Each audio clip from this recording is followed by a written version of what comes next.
فأعوذ باللہ من الشیطان الرجیم بسم اللہ الرحمن الرحیم پڑھیے الصلاۃ والسلام علیک یا رسول اللہ وعلی آلک واصحابک یا حبیب اللہ الصلاۃ والسلام علیک یا نبی اللہ وعلی آلک واصحابک یا نور اللہ۔ میٹھے میٹھے اسلامی بھائیوں اور مدنی چینل کے ناظرین، الحمدللہ باب المدینہ کراچی کے علاقے ڈیفنس میں عاشق رسول کے گھر پر سنتوں بھرے اجتماع کا سلسلہ ہے۔ رب کریم ہم سب کا جمع ہونا اپنی بارگاہ میں قبول فرمائے۔ درود پاک پڑھنے کے بے شمار فضائل و برکات ہیں اور بہت ساری فضیلتیں درود پاک کے فضائل میں ہم سنتے ہی رہتے ہیں، مگر آج تصویر کا دوسرا رخ میں نے بیان کرنا ہے۔ کچھ لوگ سمجھتے ہیں کہ درود پاک پڑھتے جائیں، ثواب، برکتیں، رحمتیں ملتی ہیں، مگر نہ پڑھیں تو کوئی مسئلہ نہیں ہے۔ یہ شاید ہم ایک غلطی یا غلط سوچ اپنائے بیٹھے ہیں۔ آج میں آپ کو ایک ایسی حدیث سنانے جا رہا ہوں، ایک ایسا واقعہ سنانے جا رہا ہوں کہ درود پاک نہ پڑھنا، پیارے آقا علیہ الصلوۃ والسلام کا ذکر خیر نہ کرنا، یہ کتنی بڑی محرومی ہے، کتنی بڑی آفت ہے۔ شاعر لکھتے ہیں نا، خدا کا ذکر کرے ذکر مصطفیٰ نہ کرے، خدا کا ذکر کرے ذکر مصطفیٰ نہ کرے، ہمارے منہ میں ہو ایسی زبان خدا نہ کرے۔ حضرت عائشہ صدیقہ رضی اللہ تعالی عنہا فرماتی ہیں، ایک بار رات کا وقت تھا، آخری پہر، میں اپنے کمرے کے اندر کچھ سی رہی تھی کہ اسی دوران میرے ہاتھ سے سوئی گر گئی اور چراغ بھی گل ہو گیا۔ رات جب دیر ہو جائے نا، اندھیرا زیادہ ہو جاتا ہے۔ ابھی تو بڑی بڑی لائٹیں لگی ہوئی ہیں، لیکن اس روشنی میں بھی سوئی گر جائے نا تو ڈھونڈنا اتنا آسان نہیں، ٹائم لگتا ہے، ٹھیک ہے۔ لیکن اگر ساری لائٹیں بند کر دیں اور اب آپ کو کہیں کہ سوئی ڈھونڈ کے بتائیں تو یہ تو کوائٹ امپاسبل ہے، مشکل ہے۔ بی بی عائشہ کہتی میں سی رہی تھی، رات کا آخری پہر تھا، چراغ گل ہو گیا، سوئی بھی گر گئی۔ سوئی تلاش کر رہی تھی کہ اتنے میں میرے آقا مدینے والے مصطفیٰ صلی اللہ تعالی علیہ وسلم میرے کمرے میں تشریف لے آئے۔ آقا کے چہرے سے اتنا نور نکل رہا تھا، اتنی روشنی تھی کہ میں نے اس نور کی روشنی میں اپنی کھوئی ہوئی سوئی تلاش کر لی۔ یہ بڑی امپورٹنٹ بات ہے، سمجھنے والی بات ہے۔ بہت سارے لوگ ہوتے ہیں دنیا میں جن کے چہرے بڑے خوبصورت ہوتے ہیں، نورانی ہوتے ہیں، ہم کہتے ہیں بڑا نورانی چہرہ ہے۔ چہرہ روشن ہونا، چہرہ نورانی ہونا اور ہے، اور چہرے پر اتنا نور ہونا کہ جس نور سے کمرہ روشن ہو جائے۔ اللہ اکبر! اور کیسا روشن ہو کہ بی بی عائشہ فرماتی میں نے سوئی تلاش کر لی۔ پھر بی بی عائشہ صدیقہ رضی اللہ تعالی عنہا نبی پاک سے عرض کرتی ہیں، حضور آپ کتنے خوبصورت ہیں، آپ کتنے پیارے ہیں، اللہ نے کیسا حسین بنایا ہے۔ نبی پاک فرماتے محروم ہے وہ شخص، بربادی ہے اس کے لیے جو قیامت کے دن میرا چہرہ نہ دیکھ سکے گا۔ پیارے آقا سے عرض کیا بی بی عائشہ نے، حضور وہ کون ہوگا، وہ اتنا بڑا بدبخت کون ہوگا؟ فرمایا بخیل ہے وہ شخص۔ بخیل کہتے کنجوس کو، کہ حضور کون بخیل؟ فرمایا جو میرا نام سنے اور میرا نام سن کر مجھ پر میرا ذکر نہ کرے، وہ بندہ قیامت کے دن میرا چہرہ بھی نہیں دیکھ سکے گا۔ ذرا سوچئے میٹھے اسلامی بھائی، یعنی نبی پاک کا دیدار نہ کرنا بروز قیامت، آپ سمجھتے ہیں یہ کتنی بڑی محرومی ہے؟ محشر کے دن کس نے شفاعت کرنی ہے، کس نے کام آنا ہے؟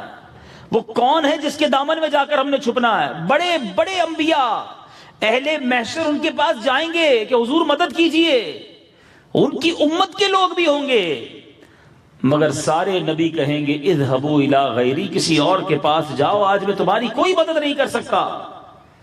مگر جب یہ سارا محشر نبی پاک کے قدموں میں پہنچے گا تو آقا نے یہ نہیں کہنا کہ جاؤ کسی اور کے پاس۔ مولانا حسن رضا خان صاحب لکھتے ہیں نا، کہیں گے اور نبی اذهبوا الى غیری، میرے حضور کے لب پر انا لہا ہوگا۔ آقا فرمائیں گے آ جاؤ میرے غلاموں، میں اسی لیے ہوں۔ اس دن سب کو پتہ چل جانا ہے۔ ہاں یہ بات یاد رکھیے گا، جتنے لوگ آج نبی پاک کو نہیں مانتے، غیر مسلم ہیں، کلمہ بھی نہیں پڑھتے، یہ سب قیامت کے دن مان جائیں گے، کیونکہ سارے اپنی آنکھوں سے دیکھیں گے نا کہ کسی کی نہیں چل رہی ہے۔ اعلیٰ حضرت امام اہل سنت لکھتے ہیں نا، خلیل و نجی، مسیح و صفی، سبھی سے کہیں بھی بنی، سب کے پاس گئے بات بنی کہ نہیں؟ خلیل و نجی، مسیح و صفی، سبھی سے کہیں بھی بنی، یہ بے خبری کہ خلق پھری کہاں سے کہاں تمہارے لیے۔ آقا کے لیے ساری مخلوق پھرے گی، اور everybody realise on the day of judgement, اس دن سارے مان جائیں گے کہ یہی حق پر ہے، اسلام حق پر ہے، ان کی بات ماننی چاہیے تھی۔ مگر اس دن کا ماننا کام نہیں آئے گا۔ ہاں، اس دن سارے لوگ مان جائیں گے، کام آئے گا ویلڈ ماننا ہے آج کا۔ جس نے آج نبی پاک کو اپنا سب کچھ مانا، شفیع روز محشر مانا، اپنا آقا و مولا جانا۔ اور یہ بات بھی اعلیٰ حضرت لکھتے ہیں، آج لے ان کی پناہ، آج مدد مانگ ان سے۔ جو نہیں مانتے نا، ایک تو غیر مسلم ہے، بدقسمتی سے مسلمان کہلانے والوں میں بھی کچھ لوگ ایسے ہیں جو آج نبی پاک کی شفاعت کو، پیارے آقا کے مرتبے کو، نبی پاک کی شان کو نہیں مانتے۔ اعلیٰ حضرت لکھتے ہیں، آج لے ان کی پناہ، آج مدد مانگ ان سے، پھر نہ مانیں گے قیامت میں اگر مان گیا۔ ادھر مان گیا پھر نہیں مانا جائے گا۔ تو اب جس بندے کو پیارے آقا کا قیامت کے دن دیداری نہ ملا، وہ تو گیا نا کام سے۔ شفاعت کس سے دے گا؟ دامن میں کس کے چھپے گا؟ آب کوثر کس سے پیے گا؟ پل صراط سے کون پار لگائیں گے؟ سب جگہ تو نبی پاک نے کام آنا ہے۔ اس کا مطلب کیا ہوا؟ کتنا امپورٹنٹ ہے درود پاک پڑھنا۔ تو اے میرے میٹھے اسلامی بھائیوں، اپنی زندگی میں درود پاک کو شامل کیجئے۔ فضول باتوں میں، سوشل میڈیا پر دوستوں میں گپ شپ کچہری لگی ہوئی ہے، گھنٹوں باتیں کرتے ہیں مگر درود نہیں پڑھتے۔ میں ایک مشورہ دوں گا آپ سب کو، جو مجھے لائیو سوشل میڈیا پر سن رہے ہیں ان کو بھی مشورہ دوں گا، اپنے ساتھ تسبیح رکھا کرو۔ یہ تسبیح جو ہے نا، میرے شیخ طریقت امیر علیہ سنت فرماتے ہیں، یہ زبان کی لگام ہے، جس کے آپ پریکٹس کر لیں۔ آپ کے ہاتھ میں تسبیح آئے گی، اب خود ہی پڑھنا شروع کر دیں گے، خود ہی زبان کچھ نہ کچھ پڑھنا شروع کر دیتی ہے، کیونکہ تسبیح آ گئی ہاتھ میں۔ تو تسبیح رکھو اور ایک پرٹیکولر کوانٹٹی میں درود پاک پڑھنا اپنی عادت بنائیں۔ کم از کم 100 بار، 200 بار، سبحان اللہ، زہ نصیب 313 بار روزانہ درود پاک پڑھیں۔ تو اگر کبھی دن میں نبی پاک کا نام سنا، نہیں پڑھ سکے درود پاک، تو جب بعد میں درود پاک پڑھنے کی عادت ہوگی تو انشاءاللہ علماء کہتے ہیں یہ آلٹرنیٹ ہو جائے گا۔ اس وقت نہیں پڑھ سکے تھے، اب پڑھ لیا، یہ برابر ہو جائے گا۔ تو درود پاک پڑھتے رہنے کی عادت بنائیں۔ آئیے محبت کے ساتھ بآواز بلند درود پاک پڑھ لیجئے۔ صلو علی الحبیب صلی اللہ تعالی علی محمد صلی اللہ علیہ وسلم۔ آج کے اس اجتماع میں ایک حدیث پاک اور اس حدیث پاک کے تحت چند مدنی پھول توجہ سے سنیں گے تو انشاءاللہ بہت کچھ سیکھنے کو ملے گا۔ ہم نے قیامت کا کچھ نقشہ سنا ہے، قیامت کے بارے میں کچھ بات سنی ہے کہ اس دن نفسا نفسی کا دور ہوگا۔ اچھا، پھر ایک بڑی امپورٹنٹ جو اس دن خطرناک چیز ہوگی نا، وہ ہے گرمی۔ آج جون جولائی کی گرمی میں ہم جب روزے رکھتے ہیں تو لگ پتہ جاتا ہے نا، افطار کے وقت حالت کیسی ہوتی ہے آپ سب جانتے ہیں۔ اچھا، دو قسم کے روزہ دار ہیں، ایک تو وہ ہیں جو سارا دن ایئر کنڈیشن کمرے میں سوئے رہتے ہیں، ان کو شاید نہیں پتہ چلتا، مگر کسی مزدور سے، صبح سے کام سے نکلنے والے کو پوچھو کہ افطار کے وقت اس کا حال کیا ہوتا ہے۔ لیکن 15، 16، 17 گھنٹے کا روزہ رکھ کے افطار تو ہو جاتا ہے نا، پانی مل جاتا ہے، ٹھنڈا پانی جتنا پینا ہے پیو۔ لیکن کبھی سوچا کہ قیامت کا دن کتنا بڑا ہے؟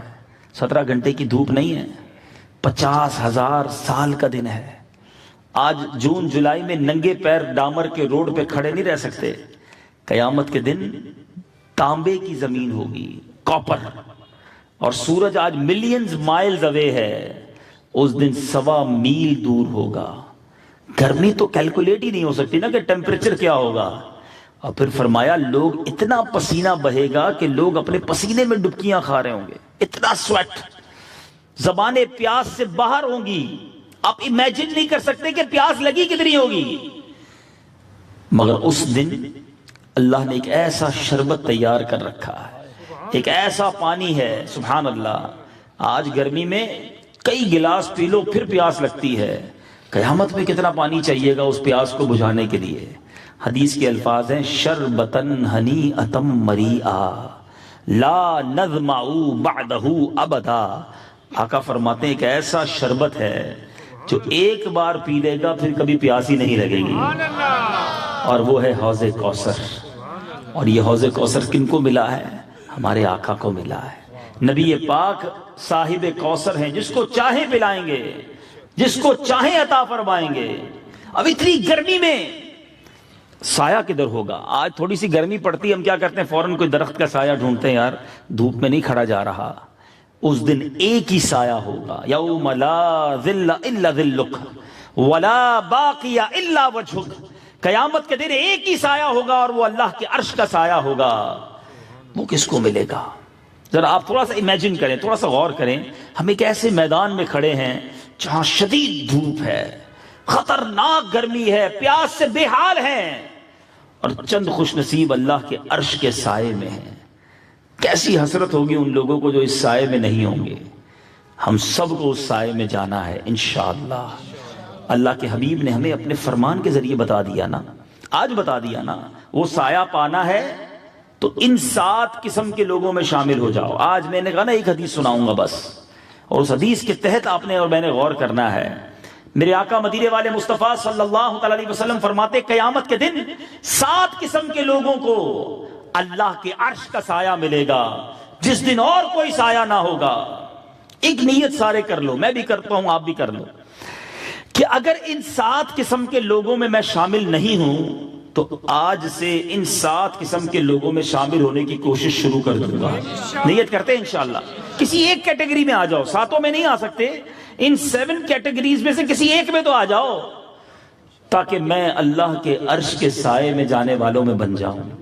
نمبر 1، نبی پاک فرماتے ہیں عادل حکمران، وہ شخص جو عدل کرنے والا ہے، حکمران ہو مگر انصاف کرنے والا ہو. مجھے نہیں پتا یہاں کچھ افسران یا حکمران بیٹھے ہیں کہ نہیں.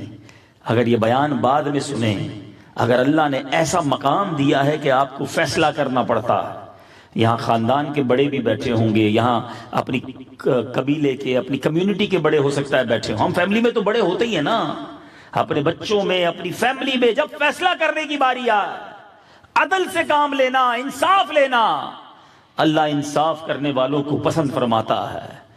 اور یاد رکھنا، کبھی دوستی میں، خاندان میں پیسے والے کو دیکھ کر اس کی طرف جھک کر فیصلہ مت کرنا کہ اگر کسی ظالم کا ساتھ دے دیا نا، آج تو بیچارہ غریب کچھ نہیں کر سکے گا، مگر ایک دن آئے گا جب مظلوم کا ہاتھ ہوگا، ظالم کا گریبان ہوگا. اس دن کیا جواب دو گے؟ دوسرا، نبی پاک فرماتے کس کو سایہ ملے گا اللہ کے عرش کا؟ آقا فرماتے وہ نوجوان جس کی جوانی عبادت میں گزری ہوگی. ایسے کئی نوجوان مجھے یہاں بھی سن رہے ہیں، اور کئی ہو سکتا ہے انٹرنیٹ پر سن رہے ہو، بعد میں سنیں. اے نوجوانوں، اپنی جوانی کو برباد نہ کرو، اپنی جوانی کو گناہوں میں نہ گزارو. بعض اوقات نوجوان کہتا ہے یار ابھی تو جوانی ہے نا، انجوائمنٹ کے دن ہے، ابھی تو عیاشی کے دن ہے، ابھی تو مزے کرنے کے دن ہے، بوڑھا ہو کر اللہ اللہ کر لوں گا، بوڑھا ہو کر اللہ کو یاد کر لوں گا، پھر داڑھی بھی رکھوں گا، نماز بھی پڑھوں گا، ابھی تو شادی بھی نہیں ہوئی.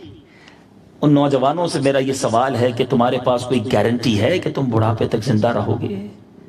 کوئی یہاں ایسا بیٹھا ہے میرا بھائی جس کے پاس یہ گارنٹی ہو کہ 1 سال زندہ رہوں گا؟ بڑھاپا تو دور کی بات ہے، only for 1 year. Anybody have a guarantee that he alive for 1 year? ہے کوئی؟ اچھا 1 مہینے کی گارنٹی تو ہوگی آپ کے پاس. اچھا 1 مہینے کی بھی نہیں ہے، 1 ہفتے کی نہیں ہے. ایسا کوئی بیٹھا جس کے پاس یہ گارنٹی ہو میں صبح تک زندہ رہوں گا؟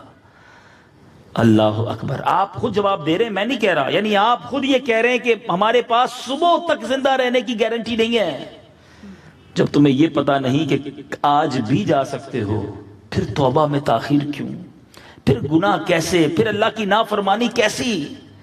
آگاہ اپنی موت سے کوئی بشر نہیں، سامان 100 برس کا ہے، پل کی خبر نہیں. ہمیں یہ بھی نہیں پتا میں گھر خیریت سے پہنچوں گا کہ نہیں، مگر پھر بھی پلاننگز ہیں، پھر بھی گناہ ہیں، پھر بھی اللہ کی نافرمانی ہے. قبرستان سارے گئے ہوں گے آپ، قبر پر عمر لکھی ہوتی ہے، آپ نے دیکھا ہے تختی پر کہ کتنے سال عمر تھی مرحوم کی؟ کبھی غور کیا کرو قبرستان جا کر. آپ کو 15 سال 20 سال 22 سال کے نوجوانوں کی قبریں بھی ملیں گی. وہ کیسے پہنچ گئے قبر میں؟ ابھی 3 دن پرانی بات ہے، میں کورنگی میں تھا، ایک ایسے نوجوان کے گھر گیا کہ جس کی عمر 17 سال تھی، موٹر سائیکل ایکسیڈنٹ میں وہ دنیا سے چلا گیا. آپ بتائیے 17 سال کیا عمر ہوتی ہے، کیا جوانی تھی، کیا اس کے ارمان ہوں گے. اس کا صحرا بھی نہیں سجا تھا مگر آج وہ کفن میں لپٹ کر قبر میں چلا گیا. ہم بھی تو جا سکتے ہیں. اے نوجوانوں گناہ نہ کرو. شیطان میں جانتا ہوں نوجوان پر حملے زیادہ کرتا ہے، مگر لوگ کہتے ہیں نا جوانی میں چیلنج لینا چاہیے. آؤ نا چیلنج لیتے شیطان سے کہ تجھے جتنی محنت کرنی ہے کر لے، میں تیری باتوں میں نہیں آؤں گا، میں رحمان کا بندہ ہوں، اس کی فرما برداری کروں گا. یہ جوانی اللہ نے دی ہے تو گناہوں کے لیے نہیں دی ہے. آپ اس پہ زیادہ عبادت کریں نا. جوانی کی توبہ یہ ولیوں کا پیشہ ہے. تو اے میرے نوجوانوں، یہاں مزے کرنے کے لیے، عیاشیاں کرنے کے لیے، بے حیائی کے کام کرنے کے لیے نہ جاؤ. اللہ نے جنت میں طرح طرح کی نعمتیں تیار کر رکھی ہیں. تو جوان، وہ جوان جس کی جوانی عبادت میں گزری، قیامت کے دن اللہ کے عرش کا سایہ ملے گا. اب آپ کے اوپر ہے کیسے جوانی گزارنی ہے. تیسرا، نبی پاک فرماتے ہیں کہ وہ شخص جو مسجد سے نکلے مگر اس کا دل مسجد میں ہی لگا رہے، واپس مسجد پہنچ جائے. حدیث پاک کا مضمون بیان کر رہا ہوں، یعنی اس کا دل مسجد میں لگا رہے. مگر آج کیا ہمارا دل مسجد میں لگتا ہے؟ مومن کی ڈیفینیشن بیان ہوئی احادیث میں. مومن مسجد میں ایسا ہے جیسا فش ان دا واٹر، مچھلی پانی کے اندر ہوتی ہے نا، ایسے مومن مسجد میں ہوتا ہے، بڑا سکون میں ہوتا ہے. مگر آج ہمارا حال یہ ہے کہ ہم مسجد میں ایسے ہوتے ہیں جیسے مچھلی پانی سے باہر ہے، بے چین، بے کل، بے قرار. یار جماعت کب ہوگی، ختم کب ہوگی؟ ابھی دعا شروع نہیں ہوتی، سلام پھیرتے ہیں امام صاحب، لوگ نکلنا شروع ہو جاتے ہیں، بے قرار ہوتے ہیں. 2-3 منٹ جماعت لیٹ ہو جائے سب کی نظریں گھڑی پر، یار 2 منٹ لیٹ ہو گئے، امام صاحب ابھی تک نہیں آئے. اتنی لمبی دعا، اتنی لمبی نماز، کوئی لمبی تراویح پڑھانے والا، صحیح تلاوت کرنے والا امام صاحب آ جائے، نمازی نہیں آتے. نہیں بھائی بہت دیر لگتی ہے. ارے بہت دیر کدھر لگ رہی ہے؟ اللہ کے گھر میں. تمہیں کوئی منسٹر، تمہیں کوئی افسر اپنے گھر بلائے اور زیادہ دیر بٹھائے، زیادہ خوش ہوتے ہو کہ یار 15 منٹ کا کہا تھا، 1 گھنٹہ بٹھایا، 1 گھنٹہ وقت دیا مجھے اپنے گھر میں. اللہ کے گھر میں جتنا بیٹھو اتنی رحمتیں ہیں، پھر بھی بھاگنے کو جی چاہتا ہے، نہیں دل لگتا. یہ 2 منٹ 4 منٹ کی تاخیر پر امام صاحب سے الجھنے والا نمازی باہر کولڈ ڈرنک کے سٹور پر، پان کی دکان پر آدھا گھنٹہ کھڑا رہنے کے لیے تیار ہے. اللہ کے گھر میں 2 منٹ نہیں گزرتے. اپنے دل کا علاج کرائے وہ شخص جس کا دل مسجد میں نہیں لگتا. مومن تو وہ ہوتا ہے جس کا دل لگتا ہے مسجد میں. اور حدیث میں آپ نے سنا، وہ خوش نصیب جب مسجد سے نکلے واپس جانے تک اس کا دل مسجد میں لگا رہے. میں جب بھی یہ بیان کرتا ہوں مجھے اپنے ایک بہت اچھے دوست کے ماموں کا واقعہ یاد آ جاتا ہے کہ ان کے ماموں جان امریکہ سے آئے تھے. ان کے گھر پر آئے، ظہر کی نماز ادا کی، ظہر ادا کر کے جب ان کے آفس پہ آئے کہ بیٹا عصر کتنے بجے؟ کہ ماموں جان عصر تو 5 بجے ہے. ابھی کیا ٹائم ہوا؟ کہ ابھی 2 بجے ہیں. اچھا تھوڑی دیر ہوئی تو کہا اب کتنے بجے ہیں؟ ابھی عصر میں کتنی دیر ہے؟ کہ ماموں جان ابھی 3 بجے ہیں، آپ کو ابھی سے ٹینشن ہے.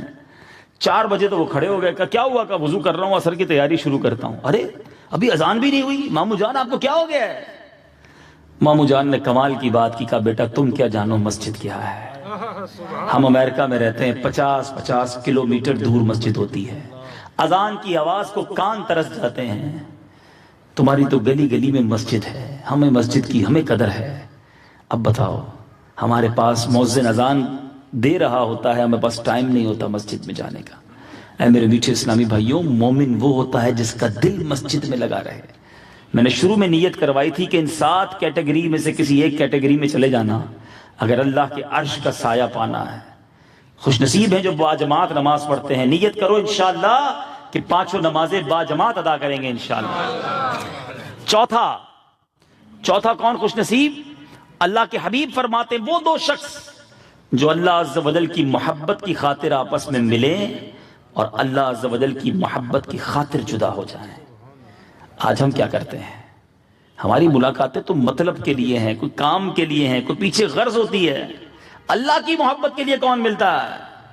لیکن جس طرح کے یہ اجتماعات ہیں نا، سبحان اللہ، نیکی کی باتیں جہاں ہوتی ہیں وہاں نارملی لوگ اللہ کی محبت کے لیے جمع ہوتے ہیں. میرا یہاں شاید کوئی بھی رشتہ دار جمع نہیں ہے. ہم ایک دوسرے سے کیوں مل رہے ہیں؟ اللہ کی محبت. جدا ہوں گے اللہ کی محبت کے لیے. ماشاءاللہ دعوت اسلامی کے اجتماعات ہوتے ہیں، مدنی قافلے سفر کرتے، جایا کریں اس میں کہ مدنی قافلے میں 3 دن کے لیے اسلامی بھائی جاتے ہیں، ایک دوسرے کو پہلے جانتے بھی نہیں تھے مگر ملے بھی اللہ کی محبت کے لیے، جدا بھی اللہ کی محبت کے لیے ہو جائیں، اللہ ان خوش نصیبوں کو اپنے عرش کا قیامت کے دن سایہ نصیب فرمائے گا. یہ وہ دوستیاں ہیں جو ہونی چاہیے، جو اللہ کے لیے ہوں، اس میں دنیا کی کوئی غرض نہ ہو. 5واں، اللہ اکبر، نبی پاک فرماتے وہ شخص جو خلوت میں اکیلے میں اللہ کو یاد کرے اور اس کی آنکھوں سے آنسو بہ نکلے، اللہ اسے اپنے عرش کا سایہ نصیب کرے گا. سوچنے والی بات ہے. ہم محفل میں تو کبھی کبھی رو پڑتے ہیں نا، سب مل کر دعا کرتے ہیں، ہمارے بھی آنسو بہ نکل جاتے ہیں، لیکن اکیلے میں ہم نے رب کو کتنی بار یاد کیا. ایسا کتنی بار ہوا کہ میں اکیلے میں اپنے رب سے باتیں کروں اور میرے آنسو بہ جائیں، اللہ کو یاد کروں، اپنے گناہوں کو یاد کروں، اپنی خطاؤں کو یاد کروں. سوچئے نا، آج ہم مسائل میں بھی ہوتے ہیں، پریشان بھی ہوتے ہیں، بے روزگار بھی بیٹھا ہوگا، کوئی قرض دار بھی بیٹھا ہوگا، بے اولاد بیٹھا ہوگا، کوئی بیماری سے پریشان ہوگا. سب کے پاس جاتا ہے، سب کو بتاتا ہے، رب کو نہیں بتاتا. بہت سو پر بھروسہ ہے، تجھے رب پر بھروسہ نہیں ہے. میں ویسے ایک لاجیکلی بات آپ سے کرنا چاہتا ہوں.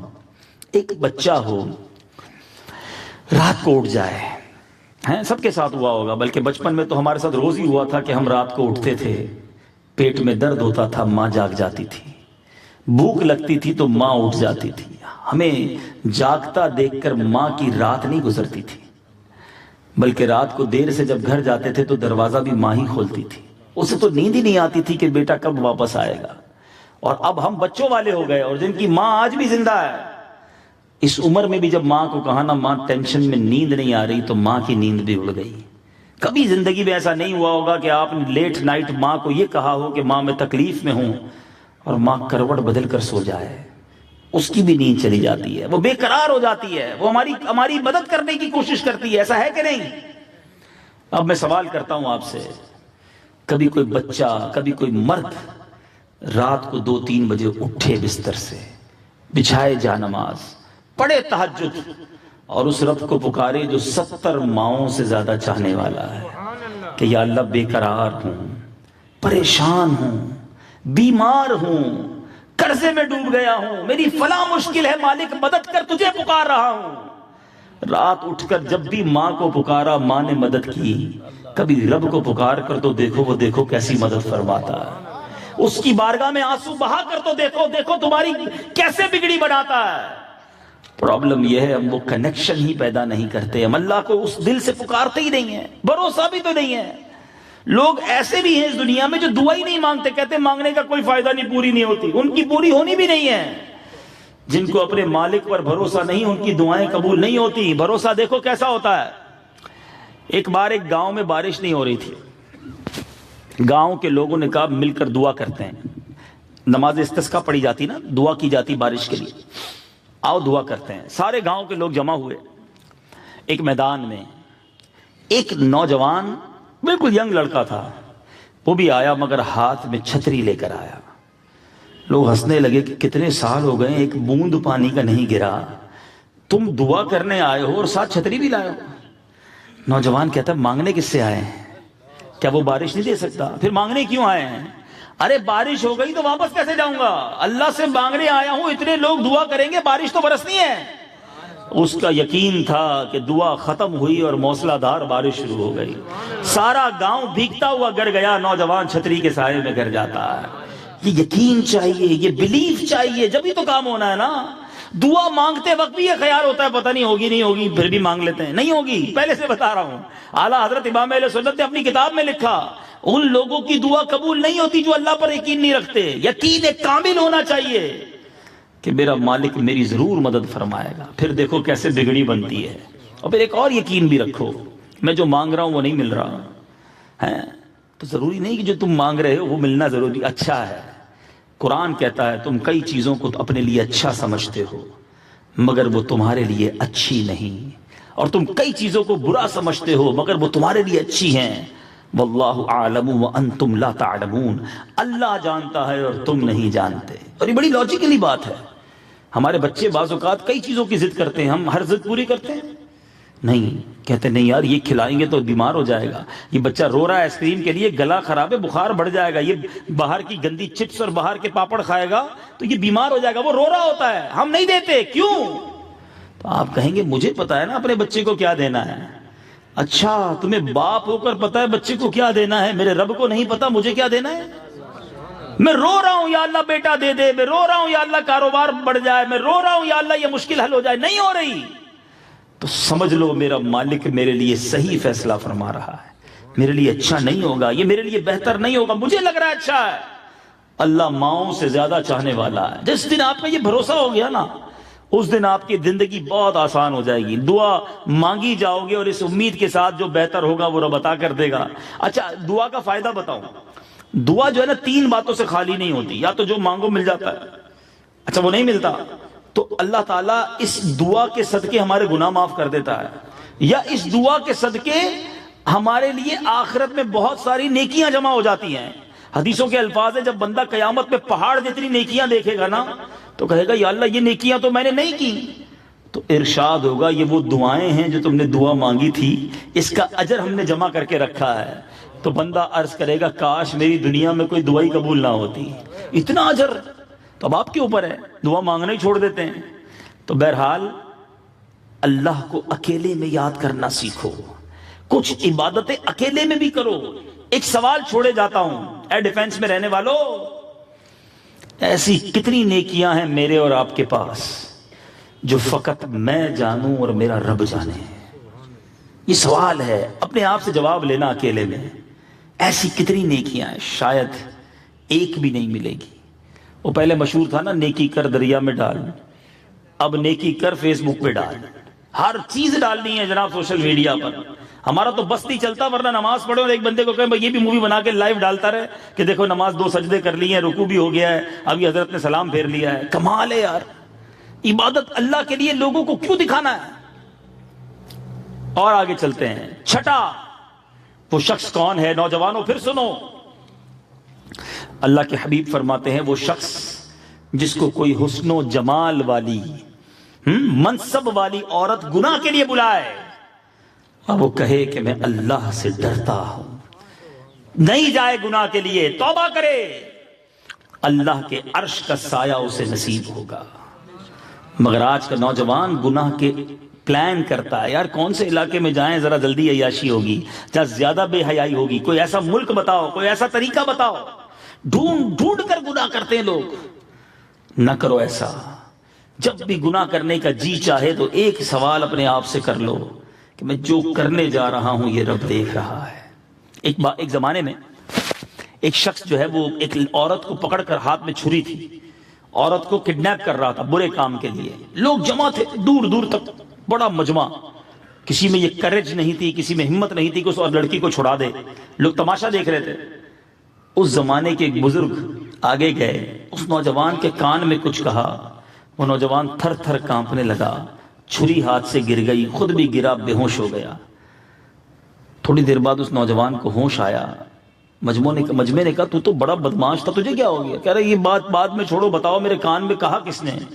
کہ وہ تو اللہ کے ولی تھے، زمانے کے بہت بڑے بزرگ تھے، غالب حضرت ابراہیم بن ادھم کا واقعہ ہے۔ تو پہلے یہ تو بتاؤ تمہیں وہ کہہ کر کیا گئے؟ کہ انہوں نے کچھ نہیں، ایک ہی جملہ کہا کہ جو تو اس وقت کر رہا ہے وہ رب دیکھ رہا ہے۔ بس جب میں نے یہ سنا تو میں تھر تھر کانپنے لگ گیا۔ اے چھپ کر گناہ کرنے والو، اے بے حیائی کرنے والو، بدکاری کرنے والو، جوئے کھیلنے والو، اے شرابے پینے والو، بے حیائی کے کام کرنے والو، گندے برے مناظر دیکھنے والو، جو تم کرتے ہو وہ رب دیکھ رہا ہے، اور اسی رب کی بارگاہ میں جا کر جواب دینا ہے۔ کیسے جواب دو گے؟ آج دروازہ بند کر لیتا ہے بندہ، کہتا ہے کوئی نہ دیکھے، لائٹ بجھا دیتے ہیں، ہیڈ فون لگا لیتے ہیں کہ یار کوئی سن نہ لے، ایسی جگہ چلو جہاں میرے والد کو پتہ نہ چلے۔ تم اپنے والد کو دھوکہ دے سکتے ہو، تم اپنے استاد کو دھوکہ دے سکتے ہو، اپنے خاندان والوں سے چھپ سکتے ہو، مگر اللہ سے کیسے چھپو گے؟ گناہ تو اسی کا ہے نا، جواب تو اسی کو دینا ہے نا۔ ایک بار ایک شخص حضرت ابراہیم بن ادھم کی بارگاہ میں آیا، کہتا حضور گناہ نہیں چھٹتے۔ غور سے سنیے گا، بڑی امپورٹنٹ بات ہے اور سب کو کام آئے گی۔ کہ حضور میری گناہوں کی عادت ہے، بہت کوشش کرتا ہوں نہیں چھٹتے، بہت جی چاہتا ہے میرا گناہوں کا۔ حضرت ابراہیم بن ادم کہتے ہیں کوئی بات نہیں، گناہ کرنے کا بڑا جی چاہتا ہے؟ کہتا ہاں بڑا جی چاہتا ہے۔ کہا ٹھیک ہے، جب جی چاہے گناہ کر لیا کر، بس ایک کام کر کہ اللہ کا رزق کھانا چھوڑ دے۔ کہتا یہ کیسے پاسبل ہے؟ میں تو جو بھی کھاتا ہوں اللہ کا ہی ہے، ساری کائنات میں رزق ہی اس کا ہے۔ اللہ کا رزق کھا کر اللہ ہی کی نافرمانی کرے پھر تو اچھی بات نہیں نا۔ اچھا گناہ کرنے کا بڑا جی چاہتا ہے، ایسا کر گناہ کر لے مگر ایسی جگہ جا کر گناہ کر جا رب نہ دیکھ سکے۔ حضور یہ کیسے پاسبل ہے؟ جہاں جاؤں گا اللہ تو دیکھ ہی رہا ہے، وہ نذیر ہے، وہ اس کی نگاہوں سے میں کیسے چھپ سکتا ہوں؟ کہا اچھا ٹھیک ہے، ایک اور کام کر، گناہ کرنا ہے؟ کہا ہاں کرنا ہے۔ ٹھیک ہے گناہ کر لے مگر ایسا کر اللہ کے ملک سے باہر نکل جا، جس رب کا ملک ہے، جس رب کی کائنات ہے، اس سے باہر نکل جا کے گناہ کر لے۔ It's not possible، east west north south everywhere اللہ ہی کی حکومت ہے، میں اس سے باہر کیسے نکل سکتا ہوں؟ فرمایا اچھا ایک کام کر، گناہ کرنے کا جی چاہتا ہے نا، کر لے گناہ، مگر جب موت قبض کرنے والا فرشتہ آ جائے نا، ملک الموت آ جائیں، تو ان کو کہنا نہیں نہیں ابھی روح قبض نہ کرو، ابھی توبہ کرنی ہے۔ تو کہا حضور میری چلتی نہیں ہے، میں کیسے روک سکوں گا؟ اس کا تو لمحہ منٹ ہر چیز مقرر ہے، میں کیسے اس کو ڈیلے کر سکتا ہوں؟ اچھا ایک اور کام کر لے، گناہ کر جتنے چاہے کر، جب قیامت کے دن تجھے جہنم کی طرف لے جانے کا حکم دیا جائے نا کہ فرشتوں اس کو جہنم میں لے جاؤ، تو فرشتوں کو منع کر دینا میں نہیں جاتا۔ کہا حضرت میری کدھر چلے گی؟ وہ تو پکڑ کے مارتے ہوئے لے جائیں گے۔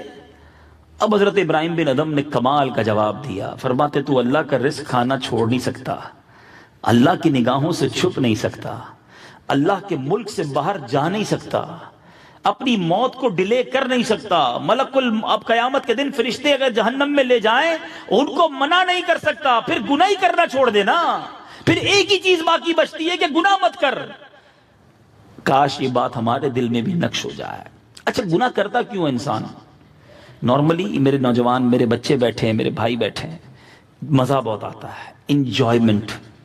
ایک بزرگ بڑی پیاری بات کہتے ہیں، فرماتے ہیں کبھی بھی مزے کے لیے، انجوائمنٹ کے لیے گناہ مت کرنا، کیونکہ انجوائمنٹ ختم ہو جائے گی، گناہ کا عذاب باقی رہ جائے گا۔ فار ایگزامپل فلم دیکھنے کا شوق ہے، کتنی دیر دیکھو گے؟ 1 گھنٹہ 2 گھنٹہ، بڑا انجوائے کیا، پھر کیا ہوا؟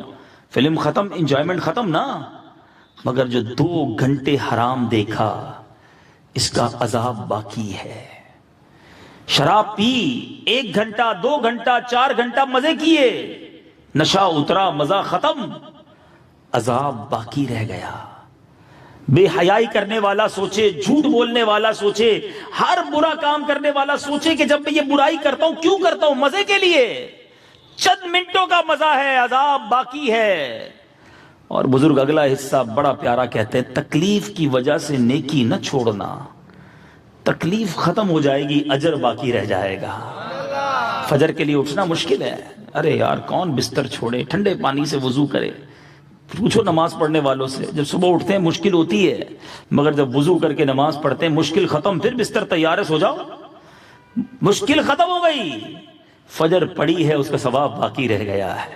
اب آج کا اجتماع دیکھ لیں، بہت سارے ایسے ہوں گے جو شاید نہیں آنا چاہ رہے ہوں گے، زبردستی کوئی لایا ہوگا، نہیں یار چلنا ہے، بڑا لڑ کر اپنے آپ سے نفس کے اوپر بھاری کر کے آئے ہوں گے، ہو سکتا ہے کافی دیر سے گھڑی بھی دیکھ رہے ہوں، مولانا صاحب پتہ نہیں کب ختم کریں گے، کب کھانا ملے گا، ہے مشکل ہو رہی ہے نا، لیکن یہ مشکل اب اگلے 10 منٹ میں ختم کر دوں گا، پہلے یہ بھی بتا دیتا ہوں، ٹھیک ہے، میرے بیان اب 8-10 منٹ کا ہی رہ گیا ہے، لیکن یہ 10 منٹ کے بعد آپ کی مشکل ختم ہو گئی، آپ کھانا کھائیں، گھر جائیں، انجوائے کریں۔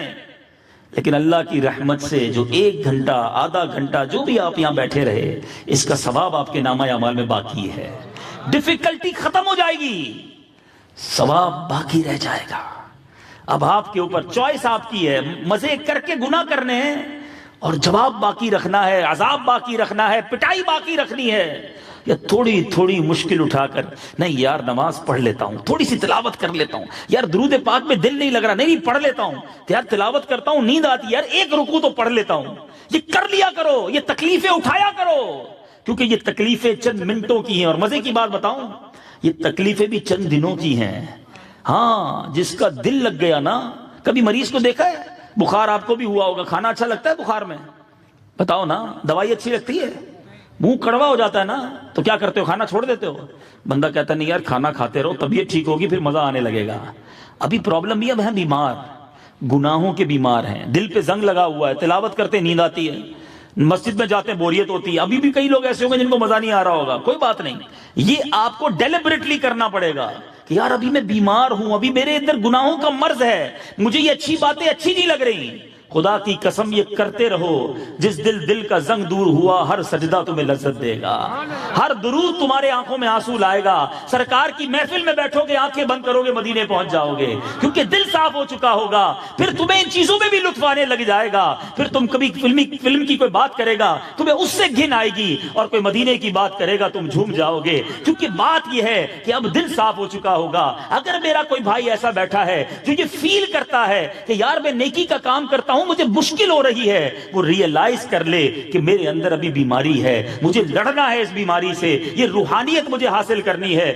آتے رہو، نماز پڑھتے رہو، تلاوت کرتے رہو، درود پڑھتے رہو، انشاءاللہ یہ نیکیاں تمہارے دل کا زنگ دور کریں گی. اور جس دن یہ زنگ دور ہوا، تمہیں نیکیوں میں لطف آنے لگ جائے گا، زندگی آسان ہو جائے گی. تو اے میرے میٹھے اسلامی بھائیوں، وہ نوجوان خوش نصیب جس کو گناہ کا موقع ملا، حسن و جمال والی عورت نے بلایا، اس نے کہا میں نہیں آتا، میں اللہ سے ڈرتا ہوں، بروز حشر اسے اللہ کے عرش کا سایہ نصیب ہوگا. 6 ہو گئے، اب 7واں سنو. بہت سارے میرے وہ بھائی بیٹھے ہیں جو مخیر ہیں، اللہ نے دیا ہے پیسہ، خرچ کرتے ہو، نیکی کے کام میں ضرور کیا کرو. مگر نبی پاک فرماتے ہیں 7واں وہ شخص جس کو اللہ کے عرش کا سایہ نصیب ہوگا، فرمایا وہ شخص جو دائیں ہاتھ سے صدقہ کرے اور اس کے بائیں ہاتھ کو پتہ نہ چلے.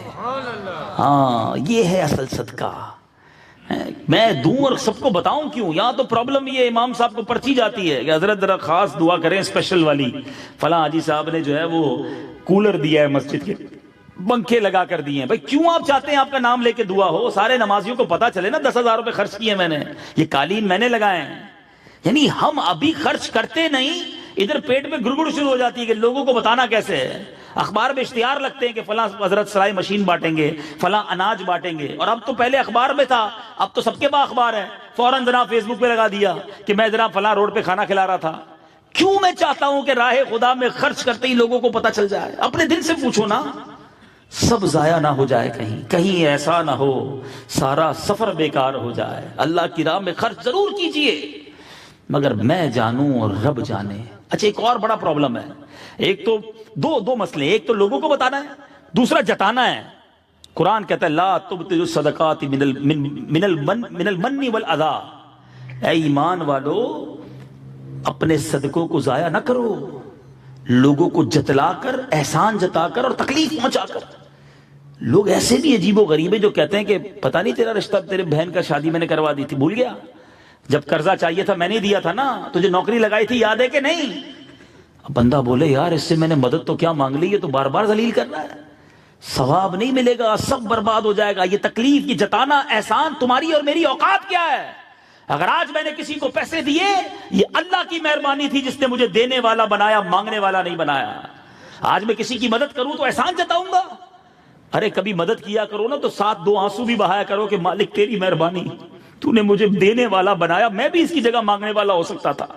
کبھی میری اور آپ کی گاڑی کے شیشے کا دروازہ جب کوئی کھٹکھٹاتا ہے نا سگنل پر، ان کو جھاڑا نہ کرو، نہیں دینا تو کوئی بات نہیں، اور اگر کبھی دیا کرو تو سوچا کرو میں بھی اس کی جگہ ہو سکتا تھا اور کسی کی گاڑی کا دروازہ کھٹکھٹاتا، بھوک لگتی تو کسی کو کہتا کھانا کھلا دو. اللہ نے یہ دن دکھائے نا، تم کھلاتے ہو، تم بانٹتے ہو، پھر احسان جتاتے ہو. کبھی کسی کے اوپر احسان مت جتانا، اللہ کا شکر ادا کرنا. اگر زکات دینے کی نوبت آئی ہے، صدقہ دینے کی نوبت آئی ہے، عجیب لوگ ہیں بیچارے غریبوں کا دل توڑتے ہو. یہ بہت شدید گناہ ہے، یہ بڑی دل آزاری ہے. ہمارے بزرگان دین کا انداز کیسا تھا؟ حضرت عائشہ صدیقہ رضی اللہ تعالیٰ عنہ، حضرت ام سلمہ رضی اللہ تعالیٰ عنہ، یہ امہات المومنین ہیں. مگر ان کا بیہیویئر کیا تھا؟ یہ جب کسی غلام کو پیسے دیتی، کہتی جاؤ فقیر کو دے آؤ، دیکھو پیسے دینا، دعا مت کروانا. اس کو کہنا نہیں کہ دعا کرو، ہاں، اور اگر کوئی دعا کرے تو لکھ کر آنا کیسی دعا کی ہے. وہ غلام آ کے کہتا حضور آپ کے لیے 3 قسم کی دعائیں کی تھی اس فقیر نے جب پیسے دیے. آپ ہاتھ اٹھاتی، ایگزیکٹلی وہی دعائیں اس فقیر کے لیے مانگتی، اے اللہ اس کو بھی یہ دے دے، اور پھر کہتی دعا کا بدلہ دعا ہو گیا، صدقے کا اجر اللہ سے لیں گے. ہم تو عجیب لوگ ہیں، کسی کو عمرے پر بھیج دیں تو کہتے ہیں دیکھو سارے طواف میرے ہی نام کے کرنے ہیں، پہلا میرے نام کا، دوسرا ابا کے نام کا، تیسرا اماں کے نام کا. پیسے دیے نا، کیوں بھائی؟ اچھا وہاں سے فون کر کے بتانا بھی کہ کیسا جا رہا ہے، مجھے میسج بھی کرنا. ارے اس کا مطلب کیا ہوا؟ آپ کیوں عمرہ کرا رہے ہیں، کیوں حج کرا رہے ہیں؟ آپ نہ بھی کہیں، وہ جتنے طواف کرے گا سب کا ثواب آپ کو ملنا ہے بھائی. لیکن کیوں کسی کو پابند کر رہے ہیں؟ لوگ کہتے ہیں یار میں نے اس کو قرضہ دیا، سامنے سے گزرا سلام بھی نہیں کیا. تو اس کا مطلب آپ نے اس لیے قرضہ دیا تھا کہ جب جائے آپ کو سلام کر کے گھر سے نکلے ہیں؟ اپنے گھر پہ بھی نہیں بلایا، گھر میں نے دلایا، اپنے گھر پہ دعوت ہی نہیں کی میری. اللہ اکبر. کیوں دو لوگوں سے اجر چاہتے ہو؟ اللہ کے لیے کام کرو، رب سے اجر چاہو، نہ بتائے کسی کو. میں جانوں، میرا رب جانے، نیکی وہ ہوتی ہے. تو خدا را ضائع نہ کریں اپنی نیکیوں کو. ویسے ہی نیکیاں مشکل ہیں اور کر کے دنیا کو بتا کے ضائع کر دیتے ہیں. تو میرے آقا فرماتے اس شخص کو اللہ کے عرش کا سایہ نصیب ہوگا جو دائیں ہاتھ سے صدقہ کرے اس کے بائیں ہاتھ کو پتہ نہ ہو. تو بہرحال میں نے 7 ان افراد کا ذکر آج کر دیا ہے. اگر کسی ایک بھی کیٹیگری میں ہم آ گئے، اللہ قبول کر لے، تو انشاءاللہ قیامت کے دن کی گرمی سے بچت کا سہارا ملے گا. آؤ آج نیت کرتے ہیں، آج کے بعد ہماری کوئی نماز قضا نہیں ہوگی. ایسا نہیں، ایسا نعرہ لگائیں کہ شیطان ادھر سے دور بھاگ جائے. آج کے بعد ہماری کوئی نماز قضا نہیں ہوگی، فلمیں ڈرامے نہیں دیکھیں گے، گانے باجے نہیں سنیں گے، حرام روزی کے قریب بھی نہیں جائیں گے، اور انشاءاللہ اپنا اکثر وقت عاشقان رسول کے ساتھ مسجد میں گزاریں گے. ہاں یہ اچھی نیتیں کریں. اور یہ دعوت اسلامی کا مدنی ماحول ہے جو ہمیں یہ آخرت کی فکر دیتا ہے. ہو سکتا ہے بہت ساری باتیں آپ نے پہلی بار سنی ہوں گی، اس طرح اس ٹاپک پر باتیں نہیں سنی ہوں گی، تو آئیں نا. دعوت اسلامی کا مدنی ماحول یہ ہمارے دلوں کے زنگ کو دور کرنا چاہتا ہے. میں ایک بیان میں اور کتنا بیان کروں، لیکن بہت ساری باتیں جو آپ کو بتانی ہیں. تو اب آتے رہیں دعوت اسلامی کے اجتماعات میں. دعوت اسلامی کے مدنی چینل کو گھر بیٹھے دیکھیں، اپنی فیملی کے ساتھ بیٹھ کر دیکھیں. آپ کی سب کی تربیت ہوگی. ہر جمعرات دعوت اسلامی کا اجتماع ہوتا ہے مغرب کے بعد.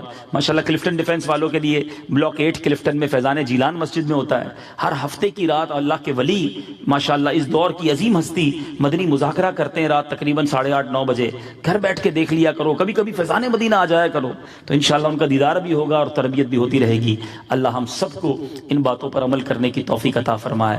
آخر میں سمرو ہاؤس والوں کو، صاحب خانہ کو مبارکباد پیش کروں گا اس پیاری محفل پر، اور شکریہ بھی ادا کروں گا کہ آپ نے ہمیں موقع دیا تاکہ ہم اپنی بات ان سب دوستوں تک پہنچائیں. اللہ ہم سب کو عمل کرنے کی توفیق عطا فرمائے. آمین بجاہ النبی الامین صلی اللہ تعالی علیہ وسلم.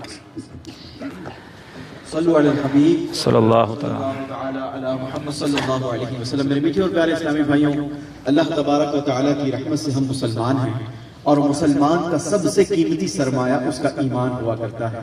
زندگی میں جس طریقے سے ہم اپنے دیگر قیمتی چیزوں کی حفاظت کا ذہن رکھتے ہیں، بدقسمتی کے ساتھ ایمان کی حفاظت کی فکر نہیں کرتے. یاد رکھیے گا، علماء بتاتے ہیں کہ جس شخص کو زندگی میں اپنے ایمان کی حفاظت کی فکر نہیں ہوگی، خدشہ ہے کہ موت کے وقت اس کا ایمان چھین لیا جائے. لہٰذا میں نے اور آپ نے ایمان کی حفاظت کی فکر کرنی ہوگی.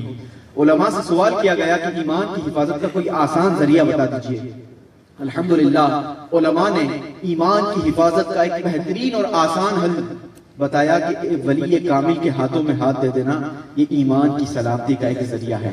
الحمدللہ اس دور کے عظیم پیشوا شیخ طریقت امیر اہل سنت بانی دعوت اسلامی قادری سلسلے میں بیعت کرواتے ہیں، اور قادری سلسلے کے پیشوا پیران پیر دستگیر حضور سیدی غوث اعظم رحمۃ اللہ تعالی علیہ فرماتے ہیں کہ میرا کوئی بھی مرید بغیر توبہ کیے نہیں مرے گا. ایک اور مقام پر فرماتے ہیں کہ کل بروز قیامت اس وقت تک جنت میں اپنا قدم داخل نہیں کروں گا جب تک اپنے ایک ایک مرید کو داخل جنت نہ کرواؤں. آئیے آج موقع بڑا ہی اچھا ہے. الحمدللہ ہمارے درمیان رکن شورا حاجی عبدالحبیب اتاری سلم الباری موجود ہیں.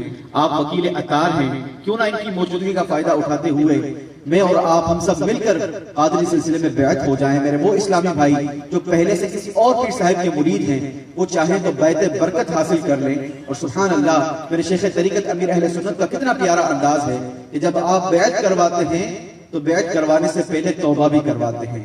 روایتوں میں آتا ہے کہ گناہوں سے توبہ کرنے والا ایسا ہے گویا اس نے گناہ کیا ہی نہیں. آئیے ہم سب مل کر توبہ بھی کرتے ہیں اور قادری سلسلے میں داخل بھی ہوتے ہیں.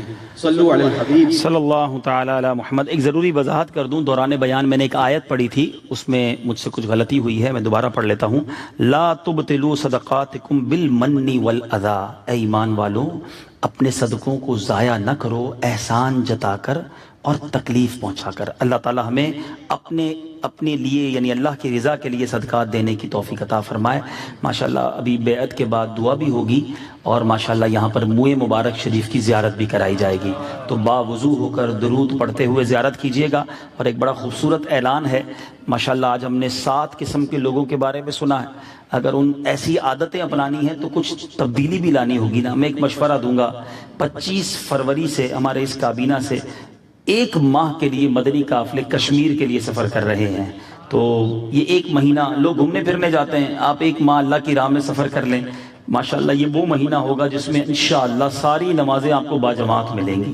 ابھی آپ نے سنا نا، اللہ کے لیے اللہ کے گھر میں دل لگا رہے، 30 دن رہیں گے ہی مسجد میں، اللہ اکبر، تو کتنا زبردست کنیکشن ہو جائے گا مسجد سے۔ اللہ نے چاہ ساری تہجدیں مل جائیں گی، کتنے درود پڑھ لیں گے، کتنی نمازوں میں جو ہماری غلطیاں ہیں وہ درست ہو جائیں گی۔ 1 مہینہ پتہ بھی نہیں چلے گا کیسے نکل گیا، لیکن ڈھیروں نیکیاں ہاتھ آئیں گی۔ تو خود بھی جائیں، ورنہ ایٹ لیسٹ اپنے گھر سے کسی ایک فرد کو، اپنے کسی جوان بچے کو بھیجیں، تاکہ یہ جا کر دین متین کی جو باتیں ہیں وہ سیکھ کر آئیں۔ اللہ تعالیٰ عمل کی توفیق عطا فرمائے۔ جو ہمارے یوسف بھائی نے اعلان کیا، جو مرید ہونا چاہیں جس طرح میں کہتا جاؤں اس کو ریپیٹ کرتے جائیں۔ بسم اللہ الرحمن الرحیم، الصلاۃ والسلام علیک یا رسول اللہ وعلی آلک واصحابک یا حبیب اللہ، لا الہ الا اللہ محمد الرسول اللہ صلی اللہ تعالی علیہ وسلم۔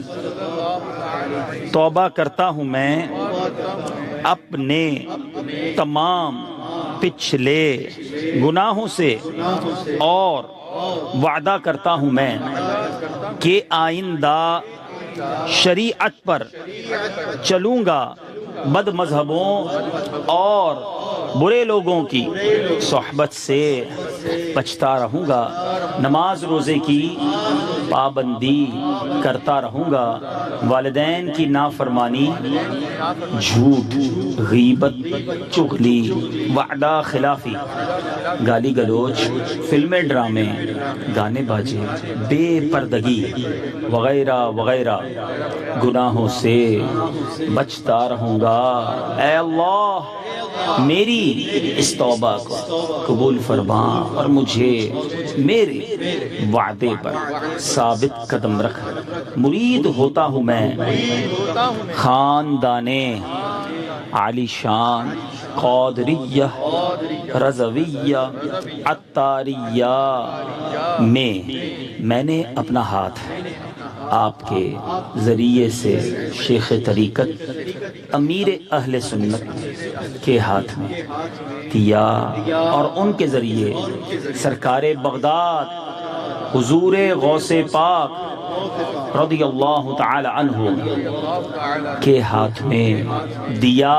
اے اللہ مجھے جناب غوث اعظم کے مریدوں میں قبول فرما، اور کل قیامت میں غوث پاک کے غلاموں میں اٹھا۔ صلاۃ والسلام علیک یا نبی اللہ وعلی آلک واصحابک یا نور اللہ۔ ادب و شوق کے ساتھ صلاۃ والسلام کے لیے کھڑے ہو جائیں۔ یا نبی سلام علیکہ، یا رسول سلام علیکہ۔